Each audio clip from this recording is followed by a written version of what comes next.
हिसार में बदमाशों की तरफ से व्यापारियों से करोड़ों की रंगदारी मांगने की मामले में हिसार से कांग्रेस पार्टी के सांसद जयप्रकाश ने मुख्यमंत्री नायब सिंह सैनी को निशाने पर लिया है। जेपी ने कहा कि कानून व्यवस्था संभालने की बजाय मुख्यमंत्री जातिगत रंग में पूरे हरियाणा को रंगने में लगे हैं।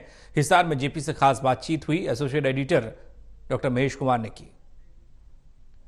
कांग्रेस पार्टी के सांसद जयप्रकाश इस वक्त हमारे साथ बने हुए। जयप्रकाश जी, हिसार लोकसभा का चुनाव जब था तब आप वोटर्स के बीच बने हुए थे और एक वायदा तमाम वोटर्स से कर रहे थे कि बदमाशों का हिसार में एंट्री बैन आप करवा देंगे। और अब आज का जिक्र करें तो यहाँ पर जंगल राज हिसार में देखने को मिल रहा है। सिर्फ और सिर्फ ऑटो मार्केट में ही 9 करोड़ रुपए की रंगदारी की मांग और हर तरफ गोलियां चल रही। मैं अब भी कह रहा हूं और पहले भी कहा था चुनाव से पहले कि लॉ एंड ऑर्डर की सिचुएशन बिल्कुल जीरो है, क्योंकि भारतीय जनता पार्टी की सरकार का ध्यान ही नहीं है। इनका ध्यान तो लूट और खसूट और भ्रष्टाचार की तरफ है।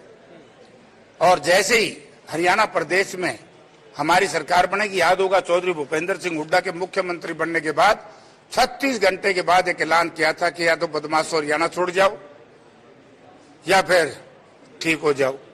तो दोनों में से एक काम हुआ। आज भी मैं कह रहा हूं, जैसे हरियाणा प्रदेश में हमारी सरकार बनेगी, हुड्डा साहब की आते ही हरियाणा प्रदेश में बदमाश ढूंढे से नहीं मिलेगा। लेकिन चुनावी वक्त में आपने वायदा तमाम वोटर से किया था कि लॉ एंड ऑर्डर को लेकर जो है बेहतरीन स्थिति हिसार में देखने को मिलेगी, बदमाश की एंट्री हिसार में नहीं हो सकती। लेकिन वायदा तो आपका था। मैं सरकार से लड़ रहा हूं, 3 दिन हो गए। ये पुलिस ही यहाँ के पुलिस प्रशासन जो था बहुत निकम्मा था। मैं इसमें क्या करूंगा?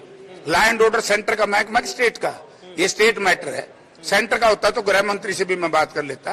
ये स्टेट मैटर है। मैंने ये कहा था कि हम कर देंगे, लेकिन जब हमारी सरकार बढ़ेगी तभी करेंगे ना। अब तो चीफ मिनिस्टर आप लोगों ने ऐसा बिठा दिया जिसको यही मालूम नहीं कि उसने टेलीफोन किसको करना है।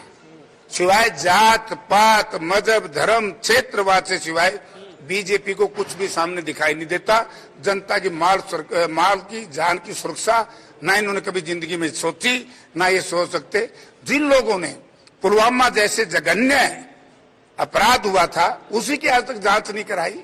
और आज मैंने प्रेस कॉन्फ्रेंस बुला रखी है और मैं शहर के उन साथियों से भी आज मिलूंगा और जो वो कहेंगे हम वही काम करेंगे। राहुल गांधी की एक क्लास और उस क्लास में भारतीय कांग्रेस पार्टी के तमाम जो वरिष्ठ नेता है उस खास क्लास में मौजूद रहे। अब ये कह दिया गया कि किसी के खिलाफ बयानबाजी नहीं हो सकती। अब लगता है कि क्या बयानबाजी कांग्रेस पार्टी में जो अंदरूनी जंग चल रही थी वो जंग अब खत्म होगी?